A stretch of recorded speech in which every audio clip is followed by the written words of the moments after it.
Alhamdulillah, Alhamdulillahi Rabbil Alamin.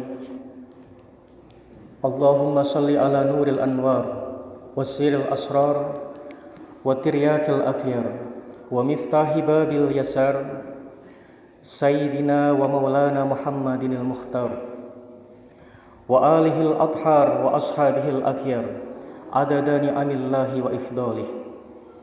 Ashhadu an la ilaha illallah wahdahu la syarikalah wa asyhadu anna Muhammadan abduhu wa rasuluh. Faqad qala Allah azza wa jalla fihil kitabihil karim wa huwa asdaqul qailin. A'udzu billahi minasy syaithanir rajim. Bismillahirrahmanirrahim. Ya ayyuhalladzina amanu taqullaha wal tanzur nafsum ma qaddamat lighad wattaqullaha innallaha khabirum bima ta'malun. Wala takunu kalladzina nasullaha fa ansahum anfusahum ulaika humul fasiqun. La yastawi ashabun nari wa ashabul jannati humul faizun. Law anzalna hadzal qur'ana ala jabalin la ra'aitahu khashi'an mutasaddian min khasyatillah wa tilkal amthalu nadribuha lin-nasi la'allahum yatafakkarun. Ya ayyuhan nas ittaqullaha haqqa tuqatih wa la tamutunna illa wa antum muslimun. Ma'asyiral muslimin, sidang Jumaah rahimakumullah. Usi nafsi wa iyyakum bitaqwallah faqad fazal muttaqun faqad faza fawzan azima. Lantunan segala puja dan puji marilah kita haturkan kehadirat Allah Subhanahu wa taala, sehingga Allah masih memberikan kita jutaan nikmat yang tidak bisa kita hitung satu demi satu. Baik nikmat kesehatan, nikmat umur panjang, terutama nikmat masih diberikan iman Islam. Karena berapa banyak orang-orang saudara kita yang tergoda dengan jabatan, dengan rezeki-rezeki yang haram, rela melakukan hal-hal yang dilarang oleh Allah, rela berbuat-buat yang kemaksiatan yang mengundang rahmat, akhirnya menjadi laknat daripada Allah Subhanahu wa taala. Ma'asyiral muslimin rahimakumullah. Allah Subhanahu wa taala memberikan kita nasihat di dalam surat Al-Hasyr juz 28. Ya ayyuhalladzina amanu, wahai hamba-hambaku yang betul-betul beriman kepadaku. Lisannya beriman, hatinya beriman, fikirannya beriman, kaki tangannya beriman, mulutnya beriman, semuanya beriman kepada Allah Subhanahu wa taala. Wal tandur nafsum ma qaddamat lighad. Lihatlah sudah apa yang engkau lakukan untuk persiapan di hari esok. Sudah apa amal yang kita kejar untuk bekal kita menghadap Allah Subhanahu wa taala. Wattaqullah innallaha khabirum bima ta'malun. Bertakwalah kepada Allah, karena sesungguhnya Allah Subhanahu wa taala Maha mengetahui setiap apa-apa yang kamu kerjakan ataupun yang terlintas terbisik di dalam hati sanubarimu. Wala takunu kalladzina nasullaha fa ansahum anfusahum. Janganlah engkau menjadi orang-orang yang lupa kepada Allah, lupa dengan dunia, lupa dengan keluarga, lupa dengan agama, lupa dengan amal soleh, lupa segalanya. Fa'ansahum anfusahum, maka Allah akan menjadikan kamu lupa terhadap diri sendiri. Seakan-akan kita akan hidup selamanya. seakan-akan mau panjang umur, seakan-akan bisa turun mesin, lupa segala perintah dan larangan Allah Subhanahu wa taala. Ulaika humul fasikun. Maka mereka itulah orang-orang yang fasik, yang akan rugi, yang akan nista, yang akan tercela dunia hingga akhirat. Karena hidup manusia cuma sekali, saudaraku. Makanya orang yang sudah sadar, sudah merasakan nikmatnya sedekah, nikmatnya beramal, nikmatnya sujud, wasajadatu lailihi wan naharihi. Ketika manusia niam, tidur, orang yang sudah merasakan nikmatnya puasa, nikmatnya menolong orang, nikmatnya berzikir, maka lebih ketagihan. Karena itu yang akan kita bawa selama-lamanya. Maka begitu banyak orang yang terlupakan dengan nikmat dunia. Wala takunu kalladzina nasullaha fa ansahum anfusahum ulaika humul fasikun. La yastawi ashabun nari wa ashabul jannah. La yastawi, apakah sama penduduk neraka dengan penduduk surga? Ashabul jannati humul faizun. Sungguh apa-apa yang mereka lakukan di dunia, mau letih, mau berkorban, mau susah, mau taruhannya nyawa, malu, dihina, segalanya akan kita petik. Humul faizun, orang-orang yang mendapat kemenangan, kenikmatan yang abadan abadi. Sholat cuman waktu di dunia, nolong orang cuman waktu di dunia, zakat, berkorban, bersedekah, bersilaturahim. Jangan hanya kita mengaku orang yang beriman, tapi hanya asik melihat saudara kita, hanya punya mata, hanya asik melihat banyak saudara kita yang tidak bisa mencukupi hari demi hari. Namun kita mengaku orang yang beriman.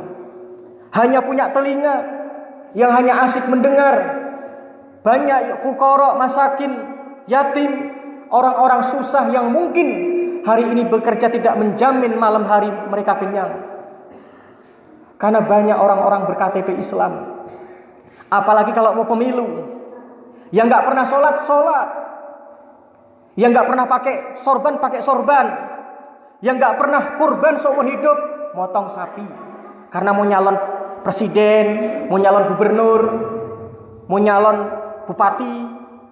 Makanya kalau kita hanya melihat kebaikan orang ketika ada pilkada, tidak mencerminkan mereka orang yang dekat kepada Allah Subhanahu wa taala. Makanya Sayyidina Umar bin Khattab radhiyallahu anhu pernah ditanya oleh Rasulullah sallallahu alaihi wasallam, "Ya Umar, ata'rifu hadzal rajul?"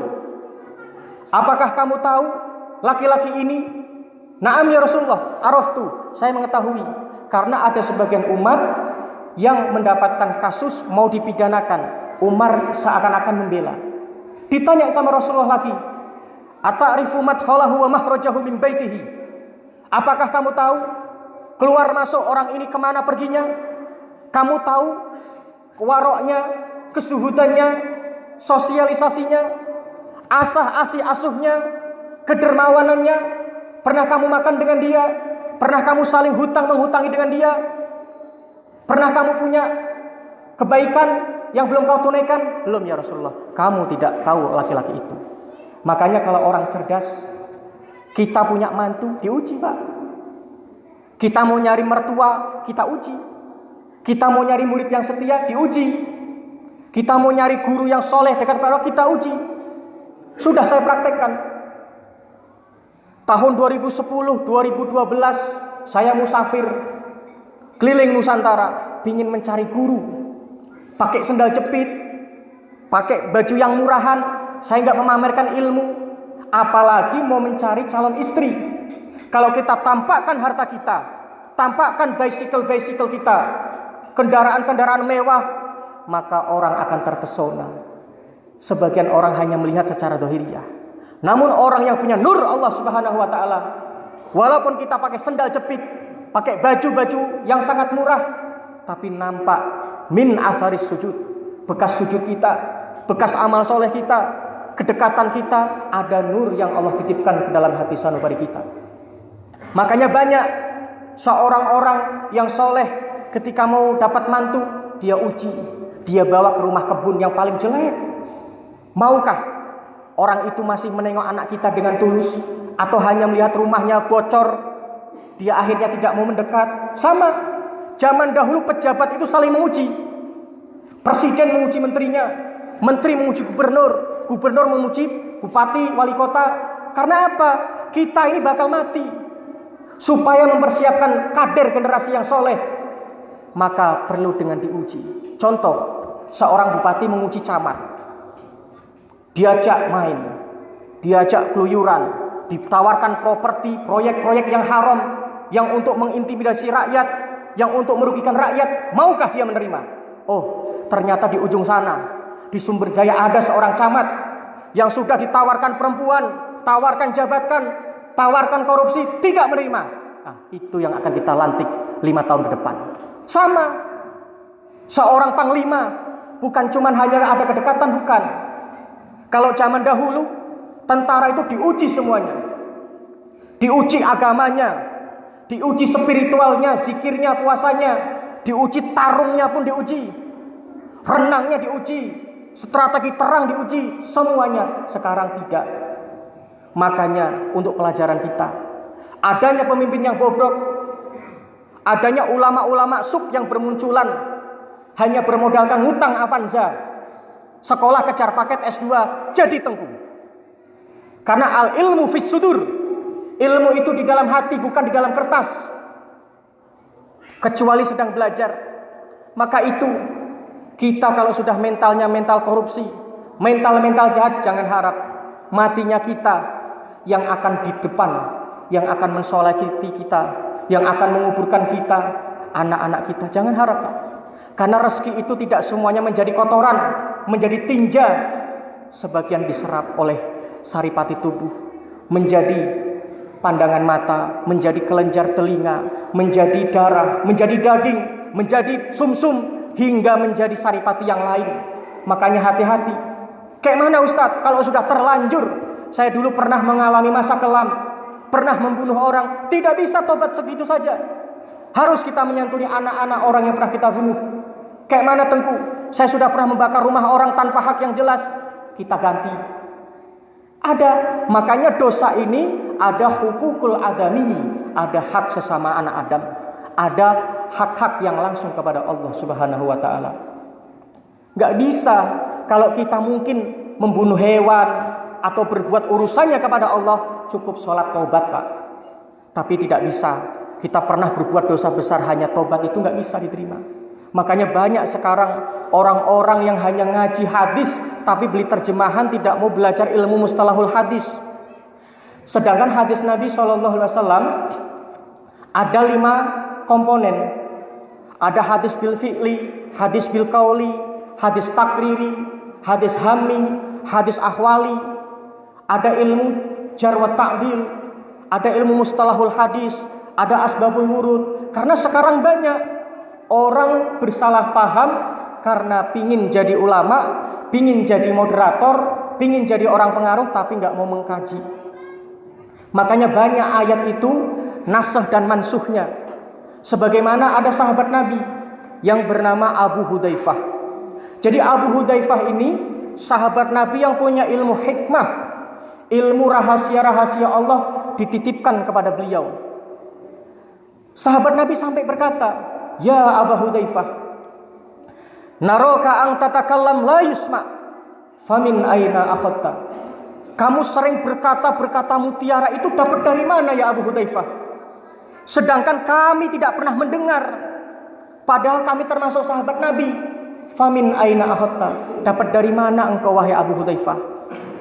Abu Hudzaifah menjawab, "Wahai sahabatku yang soleh, kalau engkau selalu bertanya tentang fadilah ini, fadilah itu, keutamaan ini, keutamaan itu, kalau saya tidak, amal ataupun maksiat yang bisa merusak sendi-sendi amal dan menggugurkan amal soleh." Makanya banyak dalam kitab rahasia akhlak termasuk tasawuf, orang hanya faham sebelah atau mungkin satu tahap. Ada orang yang hanya fokus membaca fadilatus sholat, sholat awabin, ba'diyah, qobliyah, hajat, tasbih, sholat fajar dan lain-lain. Untuk urusan sholat luar biasa. Tapi kalau untuk amal yang membuang rezekinya, mengeluarkan dari kantongnya, taruhannya nyawa, taruhannya masuk penjara, ini orang ini gak mau. Karena hanya fokus memahami makna sholat.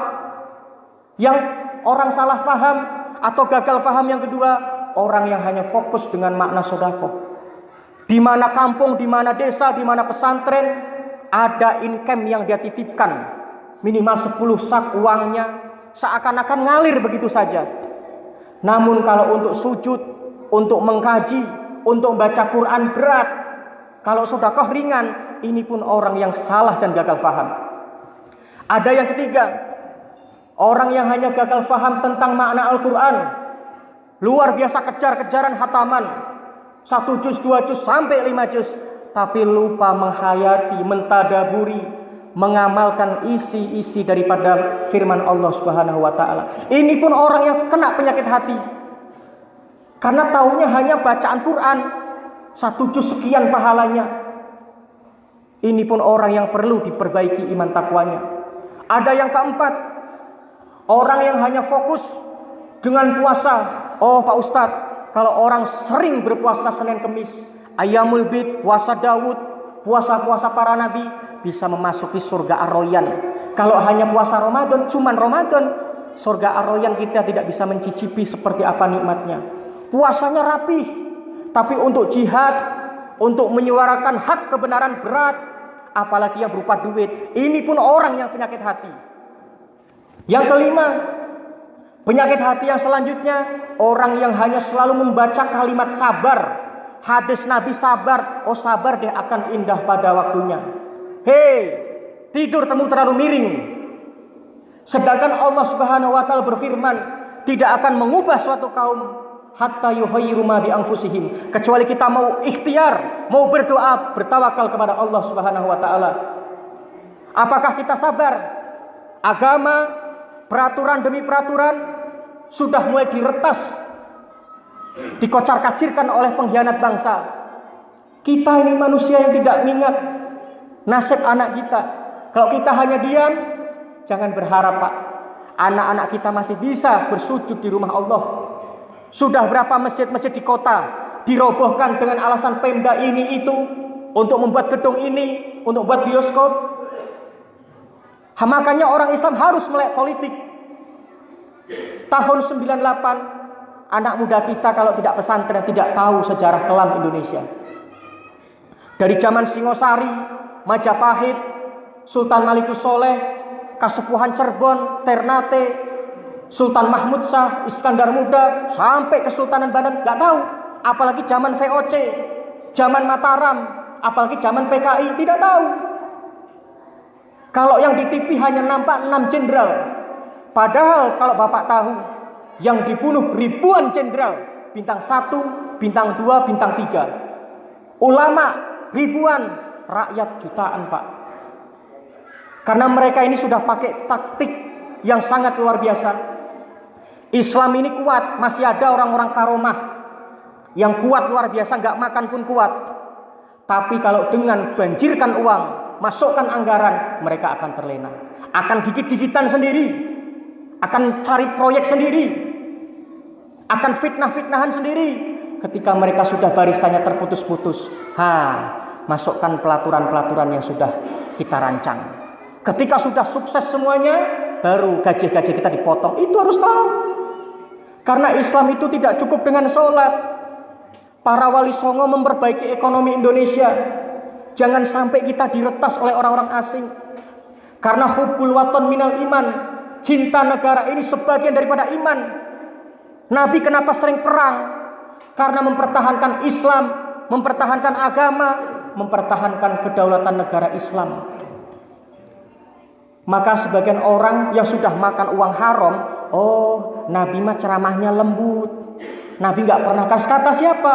Buka kitab Kholasah Nurul Yakin juz 1, 2, 3. Lembut ketemu orang baik, dermawan ketemu orang yang minta, Tapi Nabi orang yang paling perkasa dan tegas ketika ketemu orang-orang yang biadab dan durjana. Makanya banyak, ada perang Khandaq, perang Uhud, perang Badar, perang Siffin, perang Hunain, dan perang-perang yang lain. Karena kita ini udah tahu, kalau kita mati, matinya bukan mati konyol, Pak. Berbeda kita ngebom sana sini nggak jelas, itu matinya mati sangit bukan mati syahid. Tapi kalau menyuarakan kebenaran sudah dijamin oleh Allah Subhanahu wa taala.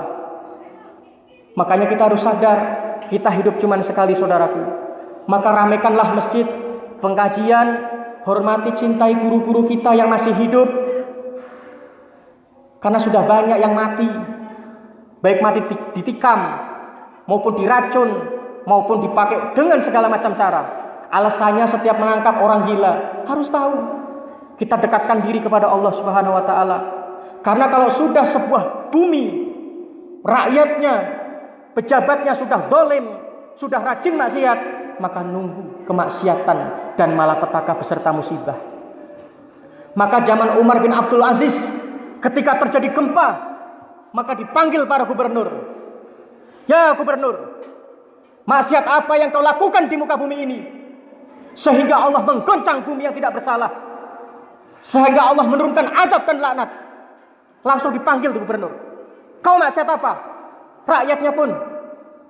Apa kita tidak ingat zaman Aceh, 100 tahun terbesar dan terdahsyat, yang ketemu hanya 135.000, Pak. Belum yang tidak ketemu. Mana orang yang kuat? Jenderal-jenderal yang biadab, masih berkalungan AK-47, mati telanjang. Mana pemberontak-pemberontak yang masih berkalungan granat, telanjang, tidak ada artinya. Mana pejabat PNS yang dolim suka tanda tangan yang tidak jelas, busuk perutnya robek. Buka sejarah. FPI 4 bulan berjuang membersihkan mayat-mayat 135.000, Pak. Dari kepolisian, tentara, BNPB, dari PMR dan lain-lain, 1 minggu sudah pulang. Mayat busuknya luar biasa. Makanya kita buka sejarah. Beberapa tahun lalu di Sulawesi, di Banten, tapi kita nggak sadar. Itu peringatan Allah Subhanahu wa taala. Makanya tidak akan susah Allah menghancurkan sebuah yang namanya Fir'aun, kalau kita rakyatnya betul-betul mendekatkan diri beramar ma'ruf nahi mungkar. Insya Allah akan sirna kejahatan ini. Kita sudah susah hidup yang sangat mayoritas orang umat Islam, pernah ditaburi darah, dicuci darah di Indonesia, perjuangan ulama, santri. Tapi sekarang kita membaca Fatihah, mengirimkan doa kepada para pahlawan, kita pun sudah tidak tahu sejarah. Indonesia dahulu itu didirikan oleh ulama dari Sabang sampai Merauke. Sebelum ada TNI, itu TKR, Tentara Keamanan Rakyat. Sebelum Tentara Keamanan Rakyat, itu TRI, Tentara Rakyat Indonesia. Sebelum itu jauh-jauh front-front Islam, front Hizbullah, front Mujahidin, front Fisabilillah. Dari Masyumi ada, dari Nahdlatul Ulama ada, dari NU-nya ada, dari FPI-nya ada, Al-Wasliyah pun ada. Disitulah cikal bakal tentara. Makanya kalau pejabat yang soleh ketemu rakyat itu hormat, sayang, malu. Kita makan dari pajak rakyat, kita beli amunisi dari pajak rakyat, kita beli tank dari rakyat, kita bangun ini itu dari sekian perjutaan perpajakan di Indonesia. Tapi sekarang tidak, Masya Allah. Makanya ingat, saya ingatkan, dari yang terkecil di kampung, karena sekarang susah. Ustadz pun mempengaruhi bintang 1 pun sekarang susah. Kalau dulu bintang 4, kita di belakangnya. Sudah jadi macan ompong. Tapi dengan doa, mudah-mudahan Allah Subhanahu wa taala menjadikan negara kita, provinsi kita, kota kita, kampung kita baldatun thayyibatun wa rabbun ghafur. Kalau memang aparatnya, masyarakatnya bisa diatur, sama-sama berbondong-bondong tolong-menolong dalam fastabiqul khairat, maka akan diberikan keberkahan dan rahmat Allah Subhanahu wa taala. Ingat saudaraku, beberapa hari yang lalu sudah dikasih kode gempa. Kalau kita tambah aneh-aneh, habis sini Aceh Tengah. Itu gunung pun udah ngasih salam. Entah kapan waktunya teman udah kasih salam. Kalau kita ingin selamat, kita perbaiki supaya diberikan pemimpin yang soleh, yang takut kepada Allah, yang takut kepada Rasulullah, yang cinta kepada rakyatnya, bukan cinta kepada konglomerat. Makanya kita yang banyak salah, adanya musibah, adanya pemimpin yang dolim, kita banyak salah kepada Allah. Lalai dengan kebun, bukan gak boleh beli mobil, boleh. Ya Allah, saya niat beli mobil untuk ngangkut tetangga saya yang sakit, ya Allah. Saya niat beli mobil, ya Allah, untuk nolong saudara saya yang kadang mau acara nikahan gak punya kendaraan. Saya niat beli mobil, ya Allah, untuk nolong orang yang mungkin sakit mendadak mau lahiran. Saya niat, ya Allah, membeli mobil untuk memboncengkan dakwah ulama-ulama. Boleh. Kita punya rumah besar, boleh. Jadi orang zuhud itu bukan secara dohir, Pak. Ada orang nampaknya zuhud tapi hubutnya luar biasa, hubut dunia tidak terkira. Karena di situ letak iman kita.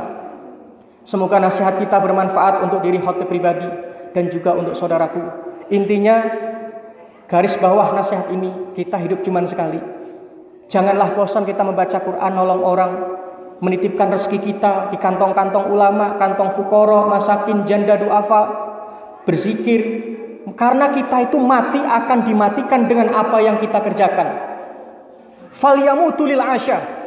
Kau ini bakal mati apa-apa yang sering kau kerjakan. Orang yang di kebun terus, gak tahu waktu sholat, gak tahu waktu pengajian, gak tahu hari Jumat, gak tahu tetangganya kenduri, kebun terus, matinya di kebun, dikorek babi. Sudah ada. Bahkan dikorek beruang, itu di alur cincin 10 bulan yang lalu. Orang yang hidupnya jalan-jalan terus rekreasi, matinya ditenggelamkan Allah. Mungkin di laut ataupun di danau atau kecelakaan. Orang yang hidupnya di masjid, mengkaji, menolong orang, matinya habis ngaji, habis sholat, habis azan. Orang yang matinya suka nipu orang, insya Allah matinya dalam keadaan hina. Na'udzubillah, tsumma na'udzubillah. Barakallahu li wa lakum fil Qur'anil azim. Wa naf'ani wa iyyakum bima fihi minal ayati wa dzikril hakim. Wa taqabbala minni wa minkum tilawatahu innahu huwas samiul alim.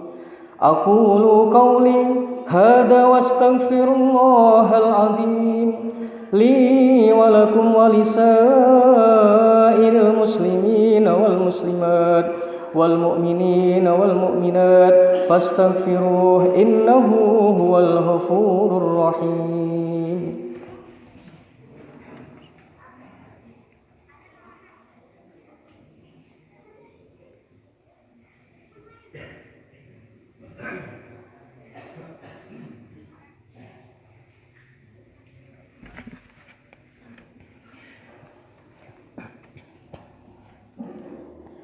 Alhamdulillah, alhamdulillahi rabbil alamin, hamdan katsiran kama amar, wa asyhadu an la ilaha illallah wahdahu la syarika lah, wa asyhadu anna Muhammadan abduhu wa rasuluh.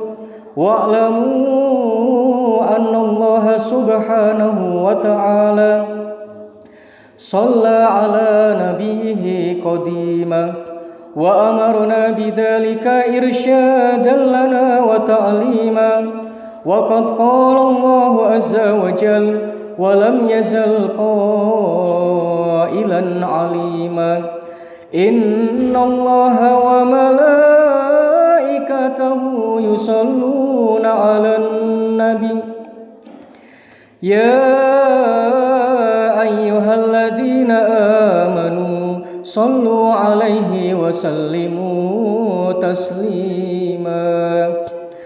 Asyhadu an la ilaha illallah wahdahu la syarika lah wa asyhadu anna Muhammadan abduhu wa rasuluh. Ya ayyuhan nas ittaqullaha haqqa tuqatih wa la tamutunna illa wa antum muslimun. اللهم اغفر للمسلمين والمسلمات والمؤمنين والمؤمنات الأحياء منهم والأموات وضاعف لهم الحسنات وكفر عنهم السيئات.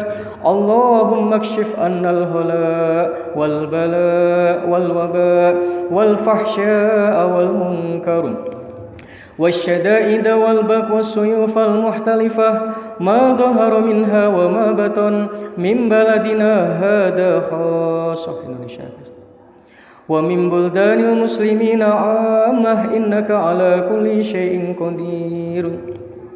اللهم انصر إخواننا من المسلمين في المجاهدين في إندونيسيا. اللهم انصر إخواننا من المسلمين في المجاهدين في فلسطين. اللهم انصر إخواننا من المسلمين في المجاهدين في هنديا. اللهم انصر إخواننا من المسلمين في المجاهدين في كل مكان. اللهم أعز الإسلام والمسلمين وأذل الشرك والمشركين ودمر أعداء الدين. اللهم إنا نستحفظك ونستودعك أدياننا وأمتنا وأنفسنا وأهلنا وأموالنا